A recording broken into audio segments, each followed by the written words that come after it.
Hey guys, welcome to the third part of this week's Coffin Hero Show, taking you through the new single issues going on to the racks this week. So, slightly quieter week this week. A little bit of a focus on annuals and one-shots. There obviously was a lot of free comic book day stuff shipped this week, so maybe the titles are being, scaled back a little bit just to reflect that as well. But still plenty of great stuff.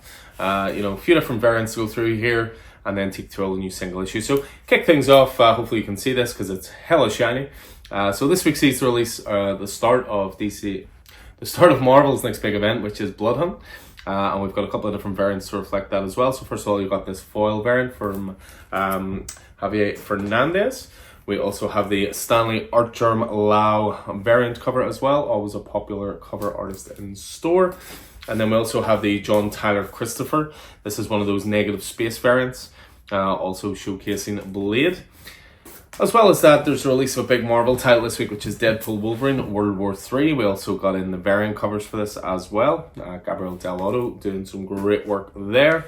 Immortal Thor is this week. We have a absolutely gorgeous Greg Capullo variant. It's almost surreal to see Greg Capullo's art in Marvel because obviously I grew up loving his work through DC, especially through the New 52 run of Batman, Scott Snyder. And then we finish off with a very special one, which is the gold foil 5-year anniversary variant for Something Is Killing the Children as well. But moving on to the main stuff, so we kick things off with Blood Hunt.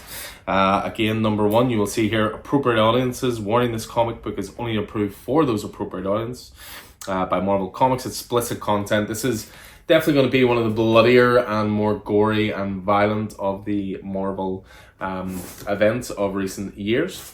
Next up this week also sees release of Cable, so number 4 of the miniseries, Fabian Nicieza and Scott Eaton on that. I've mentioned Deadpool Wolverine World War III, so we have the main cover here by Adam Kubert, who of course is the main series artist, and this is written by Joe Kelly. Going to be a 3-issue miniseries. Next up, we have one of the stealthiest titles I've seen in quite some time, and one of my most anticipated this week, which is Get Fury. So you would think this is a Nick Fury title. This is clearly just an excuse for Garth Ennis to write Punisher again. So in this, Nick Fury gets kidnapped and it's up to Frank to save him. So Garth Ennis writing, arguably the greatest Punisher writer of all time. Jason Burrows on art for that one. So again, it's called Get Fury, but be prepared for some Punisher action in that. Next up, we have The Incredible Hulk. So we've reached issue 12. Phil Kennedy Johnson still in writing duties. Nick Klein back for art on this one, which is always great to see. We have Spider-Woman number 7. So we've been continuing on with this title. Steve Fox on writing duties for that. One I'm looking forward to, I mean, as you know, I'm not the biggest Star Wars guy in the world, but, give me abuse all you want. But Phantom Menace is one of my favorite Star Wars movies. I was just the right age when it came out. I saw it in America 6 months before it came out in the UK. Pod racing scene's incredible. The Duel of Fates. I love Phantom Menace. I don't care what anybody says.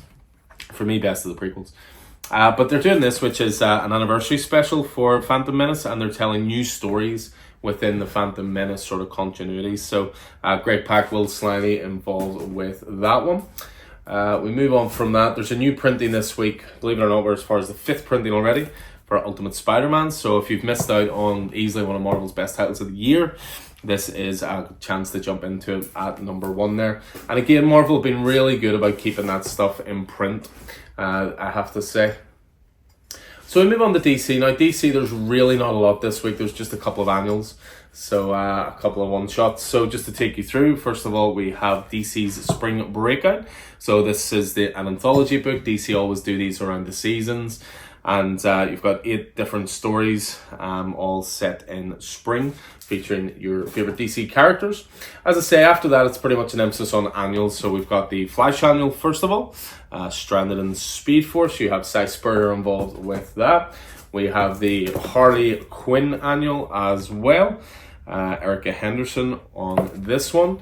And then the only other one out this week is Nightwing annual as well, which is going to be going into the secret origin of Bea Bennett, the Pirate Queen. So yeah, as I say, a quiet week from DC, but certainly not a quiet week when it comes to indie stuff. Tons of stuff this week. So we'll kick off with the 2 oversized ones just so I can get them out of the way. Savage Sword of Conan. number 2 this week. So of course this is the classic, more violent version of Conan that comes out alongside the main title as well. And then this week sees the release of a new Distillery title. It's definitely one of my most anticipated this week, called The Blood Brothers Mother. It's a Western title, and the main reason I'm excited is that creative team. Brian Azzarello writing, Eduardo Risso on art. That's the 100 Bullets team right there, doing a Western. Colour me very excited. Next up, we have the return of Barbaric through Vault Comics. So a great jumping on point if you've never been into it before. Swords and sorcery and a lot of humour. Michael Morecki continuing on that. We have a new creator-owned title launching this week, which is Bear Parrot Viking Queen from Sean Lewis and Jonathan Marks, Baravecchia. So this is an oversized one as well to kick that title off. Next up, we have a lot of new printings this week of stuff as well. So Cobra Commander #1. So again, if you haven't had a chance to jump into the Energon Universe stuff, this is a third printing for Cobra Commander. We've got a new printing of Duke #3 as well. So again, they're just making it as readily available as possible in terms of having new printings. Next up is Godzilla War for Humanity. So we're as far as issue 5 of this one. Andrew McLean and Jake Smith. We have Keen Spawn this week, so we're as far as issue 33. She's 33 already. Todd McFarlane continuing to pump out the Spawn title. Next up is Lester of the Lesser Gods. This is from Eric Powell, of course, so well known for The Goon. Art by Lucky Yates on this one as well. So that's the start of a new Albatross / Dark Horse miniseries. We have Lilu and Stitch out this week as well. We're as far as issue 3 of the Dynamite Disney partnership on that title. What do we have next? We have Sonic the Hedgehog, Fang the Hunter, #4. Been getting in more and more Sonic stuff. You know, it is proving very, very popular. So it's nice to be able to cater for that. Next up is Space Ghost. So this is from David P. Post and Jonathan Lau. This is a return of a very pulpy, you know, classic character. Francesco Mattina cover. Don't know a lot about the character, but I've taken an issue myself. I'm going to give that a go and see how I get on. As I say, new printings for loads of stuff. So we've got a new printing for Transformers. So it's as far as the 6th printing for #1 now. So again, if you're late coming to the Energon Universe stuff, loads of new printings. Same with Void Rivals this week. We've got a new printing for #1. That's as far as an 8th printing. We've got a 5th printing for Void Rivals #3. We have a 4th printing for Void Rivals #4. We have a 4th printing for Void Rivals #5. So yeah, you can really see how much the Energon Universe has taken off, that they keep putting these in print and people keep snapping them up. Next up, we have a new issue of The Walking Dead Deluxe. So we're as far as 88. So continuing on through Robert Kirkman and Charlie Adler's magnum opus. The next one, I'm going to show these two titles together. So Chip Zdarsky went to launch this thing a couple of years ago through Image Comics called The Black Sand Tales, and each tale would be, you know, a couple of issues, and it would focus on like different characters and different things within this world. So there's a new one out this week which is called The Whisper Queen. So it is Chip Zdarsky and Chris Anka on art. But what they've also done is they've put the 2 issues of the previous one together this week with The White Trees, a Black Sand Tale. So they've basically called it The White Trees Complete Edition. This is the 2 issues in one.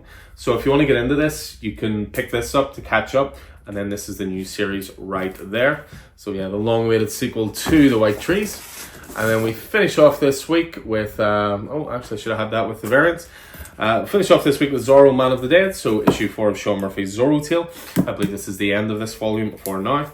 But we do also have the variant for this. I should have had this at the front, which is the movie poster homage variant as well. So yeah, that is everything going on to the racks this week.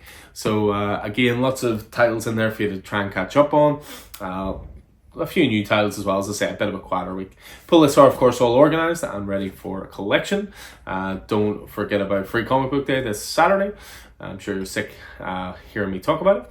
But yeah, this Saturday it's going to be a lot of fun. Going to be very, very busy. So yeah, as ever, hope this proved useful. That's everything going out on the new Comic Book Day this Wednesday.